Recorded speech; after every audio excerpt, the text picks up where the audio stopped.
Hello everyone, welcome to a new video, and I already spoiled it with the title. Carlsen lost. He lost in the semifinals against Duda with the white pieces. This is just a video I had to make because I watched the whole game live and it was a very interesting one. Okay, let's have a look at the game. Just by looking at the first moves, e4, c5, you already can see that Duda really wants to fight. Knight f3, d6, probably he wants to go into the Najdorf if Carlsen would have gone for d4, but Carlsen really likes this move, bishop b5, which is really a move that Carlsen has been playing a lot lately. We have the main line of this opening, which is called actually the Moscow variation. This particular variation is called the canal attack. We have some more moves played, and in this position, White's idea is to break in the center with c3 and d4. So this is exactly what we have. We have captures, and as you can see, White has a really nice center. d5, e5, and after some more moves played, what we can see is a French structure. And this is really important. So usually a French structure is related to a bad French bishop. Remember, in this position, both of these bishops were traded off. So Duda in this position has a French structure,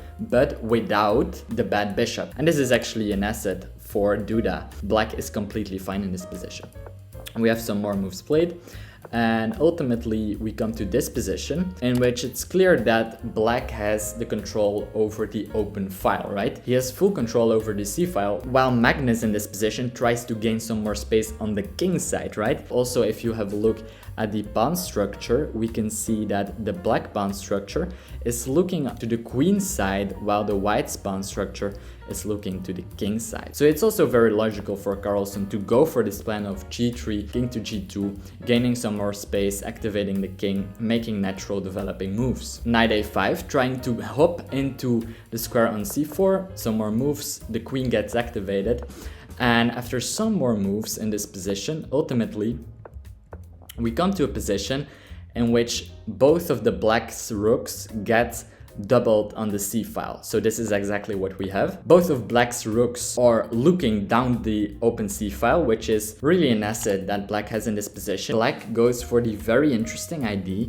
of a5 and a4, and this is a really effective plan. So let's have a look what Duda does. In this position, the structure is fixed, and in fixed structures, knights tend to be very strong, and Duda understands this. He understands that this square on b5 is weak, and this is why, after some moves, he decides to reroute the knight to the b5 square. First, the queen gets into the white camp, and also note it's very important to understand that there is no tricks or something on this queen, because after something like this, deal with this threat of taking the queen by playing rook to c2, threatening this, and after something like this and this is too much already. So instead, rook e1, the queen gets back. Ultimately, after this move, the knight gets to the b5 square, and just look at this position. Black has full control over the queen side. If you have a look at the rooks, the queen perfectly standing on the open c file, while the dark square bishop is not unhappy either. And actually the knight on b5 is extremely happy on the b5 square. Some more moves get played, and in this position it gets clear that white has some weaknesses in its position that are really hard to defend. So in this position, black goes for this plan of rerouting the bishop to the b6 square, attacking the pawn on d4. And the problem is that the white bishop, for now, is controlling the square on c3. But because he has to defend this pawn on d4, now this square on c3 is no longer controlled, and we can actually go to the c3 square with the knight. And this is the beginning of white's troubles. Queen there, the queen gets out of the way, the knight goes to the e4 square, which is a very nice square for the knight.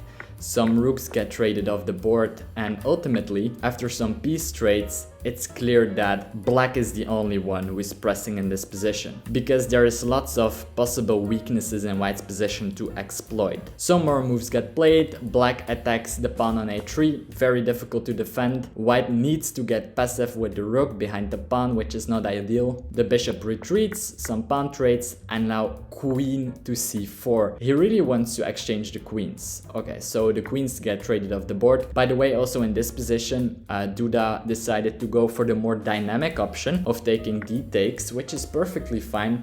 Maybe the more technical decision would have been to take with the rook, because in this case you remain the pawn structure. Instead, in this position, black decides to take with the pawn. Black really wants to promote, and now Carlsen tries to see his chance to break the position open and really try to make it as complex as he can to create chances for himself. So d5 in this position, and this is really complex. So black takes, but now we have rook to d2 attacking this pawn. Now the rook needs to get there, the rooks get traded off the board. This is so complex. So like you have doubled pawns on the d file. These pawns can be potentially weak, but also this king is pretty active already, while this king is being pretty passive. So really difficult position, and practically speaking this is lost for white. But in this position Magnus had some small chances to equalize, which were really difficult, especially because both of these players, just so you know, are in this case just under 1 minute on the clock, and so they really don't have as much time to think. f4 protecting both of these weaknesses, the king gets active, and actually this would already be like a draw. So in this position, like the only thing that actually wins for black is immediately striking on these pawns by playing something like f6. But again, like king to f8 is really much the human move in this position. It's definitely something I think that most of us would have played. Just trying to get the kings active is really natural. Bishop c5, the king gets active. So in this position, both of these kings get active. They want to take the pawns, but in this position, Magnus takes on d3, while Duda can't take the pawn on f4. Why can't he take on f4? Very important to understand. If you play king takes on f4, this is immediately losing due to g6, and if you take, this pawn is simply running. We will play this. This square is perfectly defended by the bishop, and this pawn is running. Instead, g6 is played, and now black is actually threatening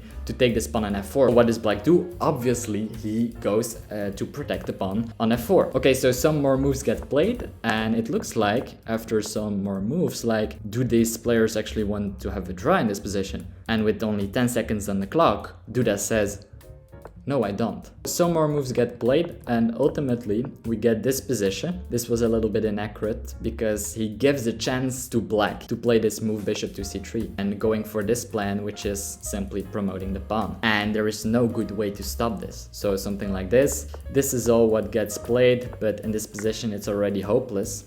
Pawns get traded off. But now the other pawn is the problem, right? Now the a pawn will promote. So this is again a problem. And ultimately it gets clear that, I mean, after these moves, some more pawns get traded off, that this is simply hopeless after king to b4 and the very important bishop to f2, trying to attack the pawn just like this, and all of these pawns are falling. Instead, just note you can't play something like bishop e3, which might look attractive but loses immediately due to bishop takes, king takes, and simply f5. Very strong move. After something like this, you simply have this move, and now the white pawn is running. White is actually winning the game, so this is not what was played. Instead, Duda remains very precise. Bishop to f2. In this very position, Magnus Carlsen resigned the game because really there is nothing to do in this position. Bishop to g3 will get played, and white's position is completely busted. Congrats to Duda for winning this game. This was huge, especially with the black pieces to play a game like this. This is really awesome. And as I said, he goes to the finals to battle it out against Karyakin. Really looking forward to that. And of course, he has his place now into the candidates tournament, which is also very exciting. I hope you enjoyed this game as much as I did. If you like this video, feel free to subscribe to my channel. And with that said, I see you guys in the next one. Bye.